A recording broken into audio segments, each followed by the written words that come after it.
ABC Action News is keeping you informed this election year. We're offering candidates in the major races 5 minutes to talk about the issues.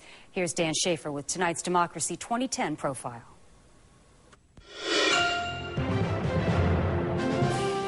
And I'm here now with Dennis Ross, the Republican candidate for U.S. Congress in District 12, which includes parts of Hillsborough, Osceola, and Polk Counties. And thank you for being part of Democracy 2010. Thank you, Dan. Thank you for being here. Right out of the block here, what made you seek this congressional seat, and what kind of personal and professional skills would you bring to this job? Dan, I'm running because of the future for my children and for others' children out there and grandchildren. You see, when I was a kid, I had certain opportunities. Today, we've got record unemployment. We've got $1.3 trillion deficit, $13 trillion debt. We're seeing government stifle innovation. I'm the only one in this race who is a private businessman who's actually created private sector jobs. And I believe that the issues today are about creating sustainable private sector jobs. Speaking of stimulus and things like that, the federal stimulus package has sent billions of dollars here to the Sunshine State. A lot of folks say it's a waste of money, hasn't created the jobs that were promised. What is your feeling on that? And is it hurting the economy, in fact, more than helping it? Well, definitely I think it's hurting the economy. $780 billion that were spent by the federal government in a stimulus package that has created over 400,000 government jobs, while we've seen a decline of 2.5 million private sector jobs. I don't think it's right. I think the American dollar in the hands of the American consumer is a lot more powerful to stimulate the economy than taking that same dollar and putting it in the hands of the American government. Now, Florida's Attorney General is leading an effort to overturn President Obama's health care reforms. Do you support the reform package in part or in total, and do you think it's worth the cost? Well, I definitely do not support the Obamacare, the health care plan that's out there. I would seek to repeal it, and repeal it with market-based solutions. And what do I mean by that? I think what you've got to do is recognize the fact that there are only 5 health insurance carriers in the state of Florida because each state regulates their own health insurance market. But there's 1,200 insurance carriers throughout the country. If we could open up a market and break down the interstate barriers and allow for consumers to choose what policies would best fit them, depending on their needs. They may not need in vitro fertilization or cleft palate coverage. They may just need a hospitalization. This way you bring competition to that. You bring competition and choice. You bring market stability, and you bring price affordability.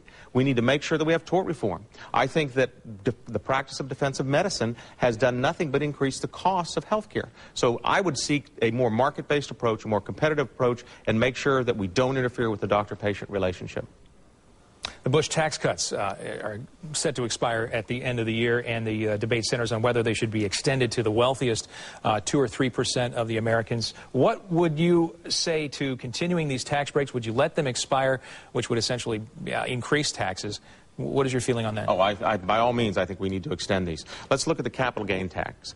50% of those who pay capital gain tax are small business people. We need to make sure that they've got capital to invest in their business to create private sector jobs. The death tax, one of the most ludicrous taxes we have out there. If George Steinbrenner had died next year, they would have paid $500 million in estate taxes. And yet, we look at family businesses that they want to pass it on to their children, the legacy of the family company. They can't do it without liquidating in order to pay the taxes. We need to make sure that we've got a corporate tax that's competitive with Europe and South America so that we don't lose businesses overseas. Do I think we need to have the tax cuts? By all means. We need to make sure we reduce our taxes and broaden our tax base. We will see more people participating in a system where they can be self-fulfilled, they can have a sustainable private sector job, and get this economy back on track. And finally, your position on the war in Afghanistan, what point do you think you would advocate bringing our troops home?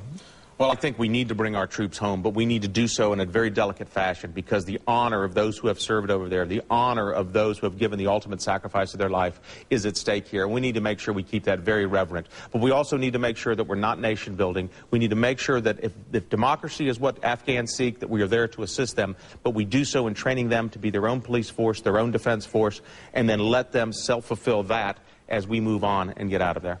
We've got about 45 seconds left or so. If you have some final thoughts you'd like to tell our viewers.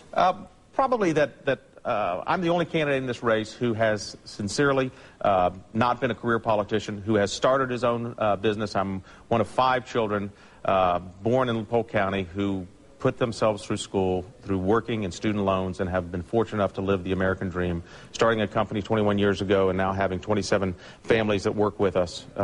And I'm looking forward to the opportunity to bring that innovation to Congress. All right. Appreciate it. Thank you for joining us for Dan. Democracy 2010. Dennis Ross, you're a Republican candidate for Congress in the 12th District. And, of course, Election Day is November 2nd.